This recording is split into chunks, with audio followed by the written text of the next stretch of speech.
A lot of action and a lot of key storylines to talk about after another day of 49ers training camp, and that's what we're doing on the show. This is the 49ers Report by Chat Sports. I'm Chase Sr.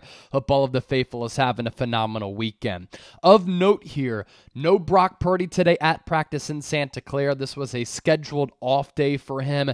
The 49ers don't want him throwing 3 straight practices, so today, scheduled rest day. That was also the case for Christian McCaffrey, who I really want to see play with Trey Lance and Sam Darnold because of his impact as a runner and a receiver. Unfortunately, haven't really gotten to see that yet. But today, Trey Lance, Sam Darnold, Brandon Allen splitting all of the quarterback reps. And then tomorrow, the pads will come on at Niners training camp. And when the live bullets start to fly, that's when some of these players will start to rise. That's when others will start to fold.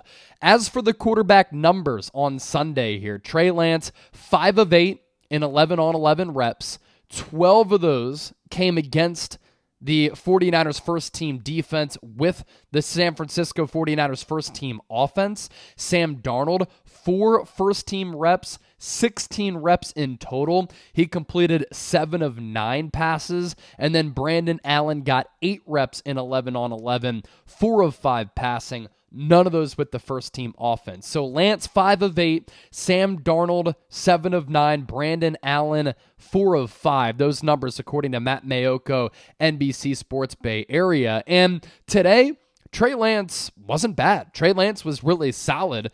That's really the word out there, is that Lance performed and practiced pretty well.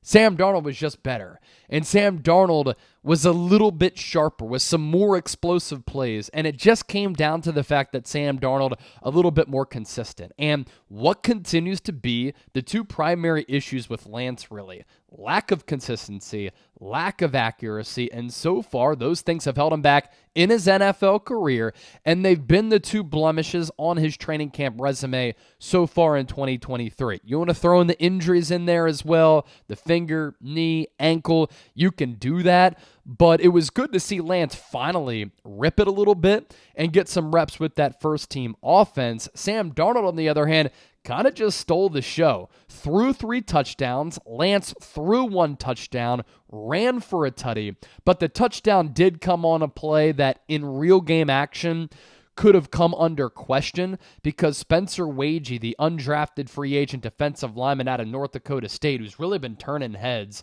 earlier this offseason and now in training camp, did have a pressure on Lance, and it could have been recorded as a sack. Instead, Lance ran for that touchdown, showing off a little bit of the mobility as fans were allowed to be on hand at the SAP Performance Center in Santa Clara. Let's talk about some of the good with Lance. A couple of good strikes throughout the day, especially one to George Kittle, and then another really good pass to Chris Conley. Chris Conley is having a pretty good camp up to this point. He's been an NFL journeyman. He's had some production in his NFL career. He, though, could be turning up the pressure on Danny Gray, 3rd-round pick from 2022, because we really haven't heard much from Danny Gray. He has the vertical home run ability to take the top off of the defense with that speed, but drops a lot of passes, and a seasoned veteran like Chris Conley has been the one who's performed well. He's came to play so far in training camp. Sam Darnold, let's go back to him, started red zone drills with a 20-yard completion to Brandon Ayuk. Later on in practice, he then hit him again for a touchdown that Ayuk beat the defense with. Would have went for 40, 45, 50 yards. Ladies and gentlemen, Brandon Ayuk is absolutely cooking fools in training camp so far. He also caught a touchdown from Brandon Allen in a red zone drill. Brandon Ayuk has gotten better and better every year that he's been in the NFL. Last year, he really started to garner a lot of attention and recognition for a guy who has all of the ability to be one of the best wide receivers in the NFL. This is what the Niners saw in him when they drafted him in the 1st round out of Arizona State back in 2020. And every year that he's been in the NFL, the production has gotten better. He's honed in on a flaw or a weakness. He's improved his craft to a certain degree. And in turn, the production has gotten better and better and better. And it's increased year after year after year. And we're to the point right now where Ayuk, after the Niners exercised his fifth-year option. Very similar scenario to Nick Bosa, who's entering the fifth year of his rookie deal. After his fifth year was exercised, Ayuk is going into year 4. And this time next year, Ayuk could be in a position like Nick Bosa, where he has 1 year remaining on that deal after the fifth year was exercised, and he's going to want to get paid. And the Niners are going to run into a fascinating situation here. Are they going to be able to pay Deebo Samuel and Brandon Ayuk? Are they going to be able to pay big money to George Kittle, Fred Warner, Trent Williams, Kyle Juszczyk, and others? There's going to be a difficult decision to make, but I think in today's NFL, it is really, really important to have a really elite wide receiver tandem, but can you afford to pay 2 wideouts elite money? And Brandon Ayuk is going to earn a bag if he stays healthy and produces. And for the good of the 2023 San Francisco 49ers, Kyle Shanahan has to feature him more in this offense. He has to be the number 1 wide receiver. You can continue to use Deebo Samuel as that gadget guy who can line up in the backfield, bubble screens, quick hitters to get him the ball, slant so that he can catch the ball and run with it in open space. But you shouldn't try to force feed Deebo Samuel the football. Just let him be your all-around weapon. Let Brandon Ayuk, on the other hand, be that all-around wide receiver who can carve DBs up on a consistent basis, because it is very, very rare that Ayuk is defended well and defended closely. And this is in regular season action last year. This has been so far in training camp. He is just playing on a whole other level right now. And with this quarterback battle, I guess you could say, that really isn't much of a battle just because of the reps being somewhat limited. There's a lot of buzz and a lot of traction behind Sam Darnold, especially after he links up with Ayuk on a couple of big explosive plays today.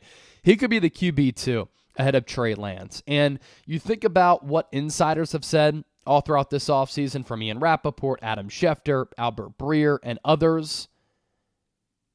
Ross Tucker throwing his hat into the ring. They've all kind of said, like, the Niners really like Sam Darnold. They signed him very early in free agency. That was a clear sign that they really liked the player.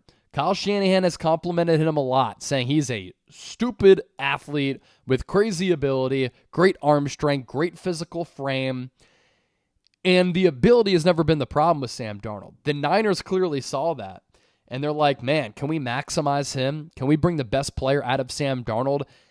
And for them to give him a lot of opportunities here and to compliment him when they're not really complimenting Trey Lance a lot, and then you have these NFL insiders who might have some of these sources within the organization saying, yeah, Niners really like him, he could be their QB2, that's somewhat telling. Now, on the same sentence, Trey Lance did get the first team reps today, whereas Sam Darnold did not. But does that change as we progress in training camp? Because Lance missed some layups, missed an easy throw to Deebo Samuel. He fumbled one of the first snaps under center, and then Sam Darnold continues to chuck it because Eric Crocker said today, like, Trey Lance was good. Sam Darnold was just better.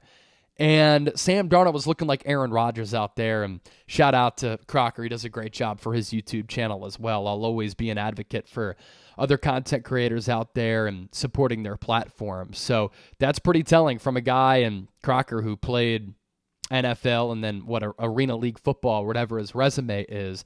That's how impressive Sam Darnold was today. Another player who was pretty impressive, Drake Jackson. So I think that it's going to be big for him once the pads come on. Right now, he's flashing as an athlete that bulked up, added like 13 pounds of muscle throughout this offseason, wore down at the end of last year because he wasn't used to going from the college game where you're routinely programmed to play 12, 13 games, and then you play a 17-game regular season schedule, and it's just a lot more physical at the NFL level.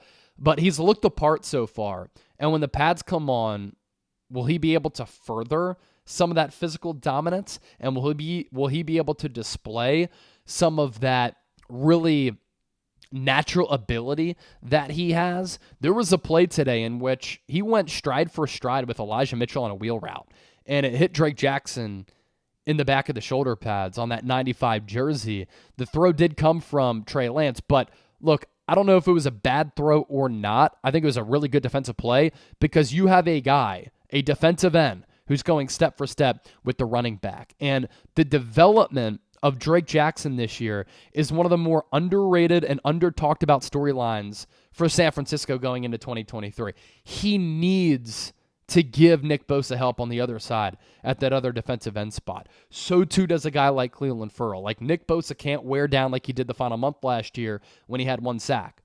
He had 18.5 in the regular season. But the last month, regular season playoffs combined, he looked a little bit tired and worn down because he's always getting double teamed.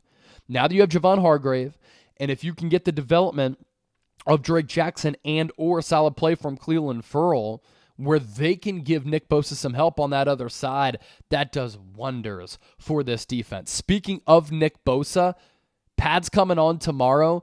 Kyle Shanahan saying no update on the Nick Bosa contract extension talks. There really hasn't been any chatter. Now, as I talked about last week, the Niners have a history of doing business once training camp is underway or just before training camp. The last 3 extensions that have happened, George Kittle in 2020, Fred Warner 2021, Deebo Samuel last year, they've all taken place either in late July or George Kittle, I believe, was like on August 13th. So there's still time for Bosa to get that deal done. He's not going to take the field until he gets that contract because he's deserving of it. And why risk yourself due to injury?